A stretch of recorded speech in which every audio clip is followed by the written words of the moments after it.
ఇంకా ఈరోజు డేట్ అయితే కనుక 29 మార్చి నెల 2024 సంవత్సరం అనంతపురం టమాటా మార్కెట్లో ధరలు అనేది ఏ విధంగా పడుతుందని కూడా చూద్దామండి. అనంతపురం టమాటా మార్కెట్లో 10 కిలోల బాక్సెస్ మాత్రమే ఉంటాయి. ఇప్పుడు దాకా అన్ని మండీలు యాక్షన్ అయిపోయింది. ఇంకా కేవలం ఇంకొక రెండు మూడు మండీల మటుకు యాక్షన్ జరిగేది ఉన్నది.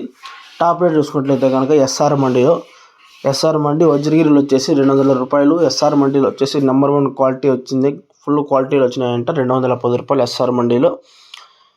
ఇంకా అన్ని మండీలు చూసుకున్నట్లయితే కనుక టాప్ రేట్ వచ్చేసి 210 రూపాయలు అన్న అనంతపురం మార్కెట్లో. ఎందుకంటే ధర అనేది పెరిగిందని చెప్పొచ్చు. నేను 190 రూపాయలు అనంతపురం టమాటా మార్కెట్లో ఈరోజు వచ్చేసి 210 రూపాయలు. నిన్నటికి ఈరోజుకి 20 రూపాయలు పెరిగిందని చెప్పొచ్చు. స్టాక్ చూసుకున్నట్లయితే కనుక 3500 బాక్సుల నుంచి 4000 బాక్సుల దాకా అనేది అనంతపురం టమాటా మార్కెట్లో స్టాక్ అనేది వచ్చిందన్న. ఇది అనంతపురం స్టాక్ ఇన్ఫర్మేషన్. మన రేట్లు స్టాక్ చూసుకున్నట్లయితే కనుక 4000, రేటు చూసుకున్నట్లయితే కనుక 210 రూపాయలు టాప్ రేటు. ఓకేనా, వీడియో నచ్చినట్లయితే కనుక లైక్ చేసి, షేర్ చేసి, సబ్స్క్రైబ్ చేసుకోండి. ఇది Anantapur update. Okay, thank you.